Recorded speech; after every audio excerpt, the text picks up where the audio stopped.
Have you ever noticed a strange symbol carved into the side of an old stone building and wondered if it was a secret code? Or perhaps you've walked past a door with no sign, no window, and only a heavy brass knocker and thought, what is happening inside there? Ooh, Josh, you're giving me goosebumps already. Welcome back to Radio English, everyone. I'm Carla, and today we are pulling back the curtain on one of the most fascinating, mysterious, and, let's be honest, slightly creepy topics out there. That's right. Today we are diving into the world of secret societies, from the Freemasons to the Illuminati, and even some strange university clubs you've probably never heard of. I'm Josh, and I have spent the last week staying up way too late reading conspiracy theories online just for this episode. I can tell your eyes look a little tired, Josh. Did you find the secret to the universe yet? Or at least the secret handshake? Not yet, but I did find out that some of these groups have been around for hundreds, even thousands of years.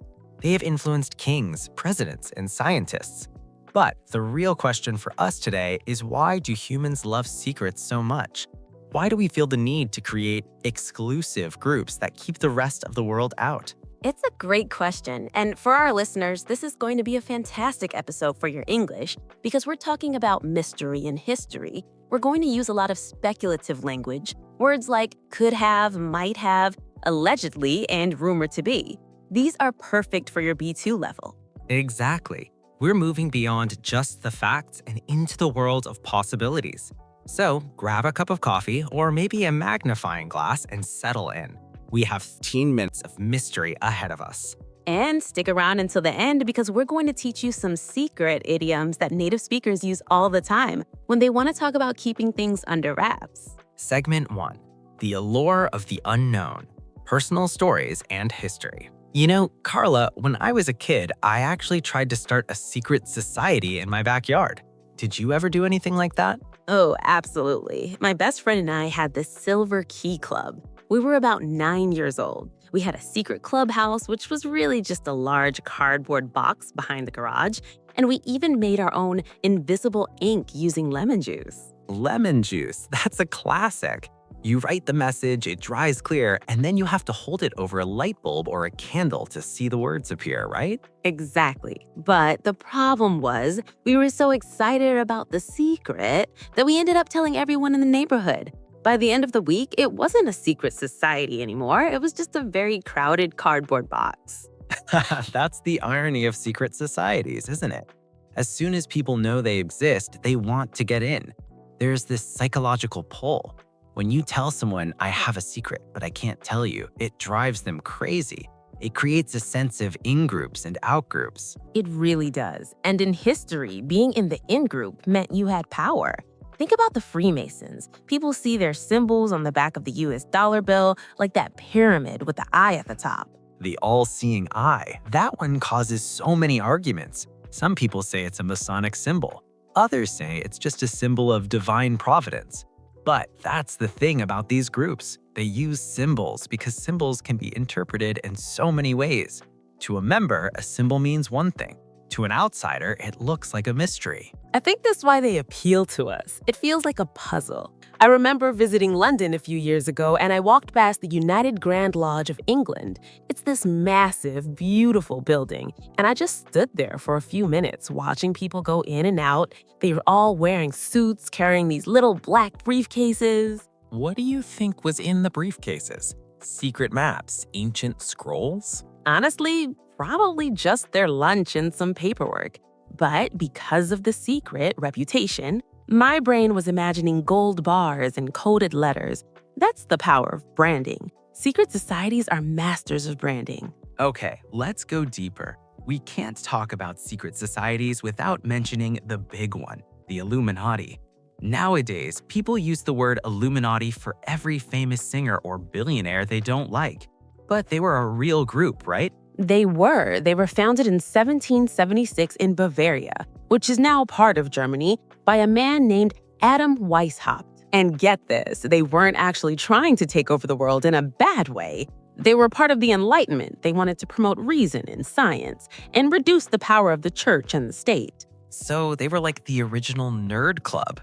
Basically. But back then, those ideas were dangerous. If you talked about science instead of religion, you could end up in big trouble. So they had to stay underground. They had levels of membership, and you had to prove your loyalty before you could learn the higher secrets. It's funny how they went from being a group of scientists and philosophers into being the villains in every Hollywood movie. It shows how stories evolve over time. Once a group disappears, the Illuminati were banned only a few years after they started. The rumors start to fill the gaps. Speaking of gaps, have you heard of Skull and Bones at Yale University? Oh, the University Society. That one is fascinating because it's still active. Both George Bush and his father are members. John Kerry was a member. It's like a factory for presidents and CEOs. And they meet in a building they call the Tomb. No windows, just a big, dark stone building in the middle of a college campus. Can you imagine being a student there? You're walking to your math class and you pass the Tomb, knowing that some of the most powerful people in the world sat in there when they were 20 years old, doing whatever it is they do. I've heard they have a collection of stolen bones in there. Rumor has it they even have the skull of Geronimo, the famous Apache leader. That's so dark. But again, it's that allegedly language we talked about. No one can prove it because no one can get inside. Wait, what was that? I didn't hear anything. Carla, there is definitely someone at the studio door, but we're in the middle of a recording. Everyone knows the on-air light is on. Hold on, let me see. The owl flies at midnight. I'm sorry, the owl. We're recording a podcast. The silver key is under the stone. Do not forget the password. Josh, someone just stood there in a dark hoodie, said something about an owl and a silver key, and then ran down the hallway. Okay, that was either a very dedicated fan of the show or we just had our own secret society encounter. The owl flies at midnight? That sounds like a terrible password. My heart is actually racing. That was a bit too on theme for my liking. Let's get back to the safety of our script, please. Segment 3, Vocabulary Spotlight, the language of secrets. Actually, that weird interaction is a great bridge into our vocabulary spotlight.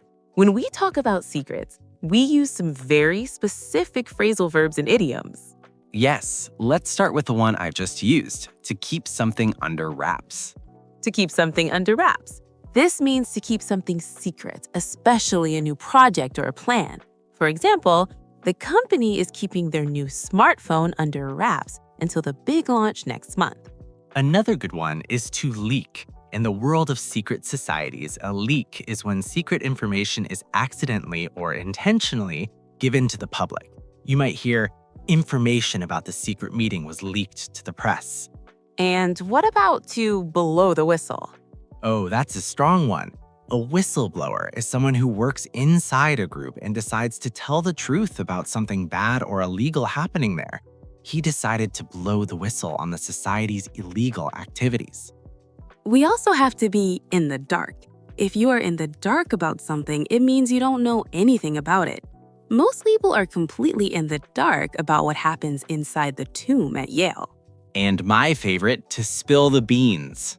Classic. To spill the beans means to reveal a secret. I wasn't supposed to tell you about the surprise party, but I accidentally spilled the beans. Let's also look at the word allegedly. At a B2 level, you need this word. It means that something is claimed to be true, but there's no proof yet. The society allegedly holds meetings in an underground cave. It protects you from saying something is a 100% fact when it might just be a rumor. Great point. And finally, conspiracy theory. This is a belief that a secret, influential organization is responsible for an event. We hear this a lot lately, but it's a key term for today's topic.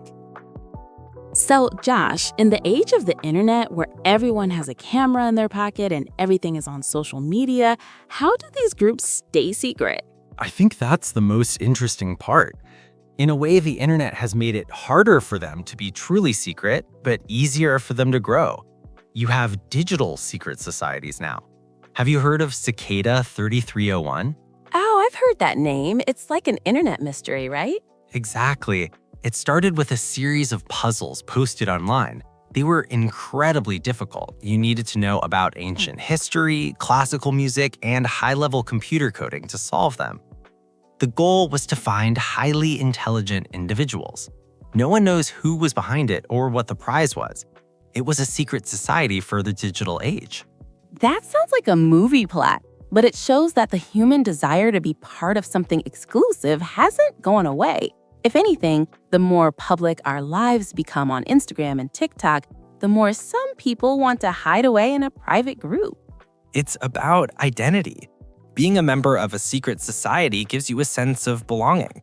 You have a special language, special rituals, and a group of people who will always support you. It's like a family, but with more mysterious capes. And sometimes it's just about business, networking. If you are a bonesman from Yale and the person hiring is also a bonesman, you're probably going to get that job. That's the old boys network in action. That's a great idiom too, the old boys network. It refers to an informal system where wealthy or influential people who often went to the same schools help each other find jobs or gain power. It makes you wonder how much of our history was decided in a smoky room by 5 people who all went to the same university. It's a bit scary to think about, isn't it? But it also reminds us why we need transparency in government and business. Sunlight is the best disinfectant, as they say. Now let's go with the segment number 5, the fun side of secrets. Let's lighten things up a bit. Not all secret societies are trying to run the world. Some are just weird. Did you find any funny ones in your research? Oh, definitely. Have you heard of the Order of the Occult Hand? No, that sounds very dark and magical. It sounds like it, but it was actually a secret society of American journalists. Their secret was that they had to include the phrase, "it was as if an occult hand had," somewhere in their news articles. No way. So in the middle of a serious story about a fire or political election, they would just sneak in that phrase? Exactly. For decades, journalists were secretly competing to see who could get that phrase past their editors. It was a huge inside joke that the public didn't know about for a long time. I love that. That's a secret society I would actually join. It's harmless, it's creative, and it's funny. And then there's the E. Clampus Vetus. They're a group in the Western United States that started as a parody of more serious groups like the Masons. Their motto is Credo Quia Absurdum, which means I believe it because it is absurd. They dress up in red shirts and wear funny hats, and their main goal is just to have a good time and protect historical sites. See, that's the other side of the coin. Sometimes we create these groups just because it's fun to be part of a club. We like the feeling of having a special connection with other people. We're coming to the end of our podcast for today, and I still feel like there's so much we haven't uncovered. It's like we've only seen the tip of the iceberg. The tip of the iceberg, another great idiom. It means only a small, visible part of a much larger problem or situation.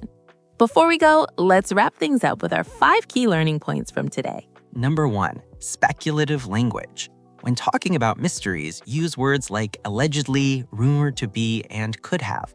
It makes you sound more nuanced in English. Number 2, the power of symbols. Secret societies use symbols like the all-seeing eye to communicate ideas only to members while remaining mysterious to the public. Number 3, modern idioms.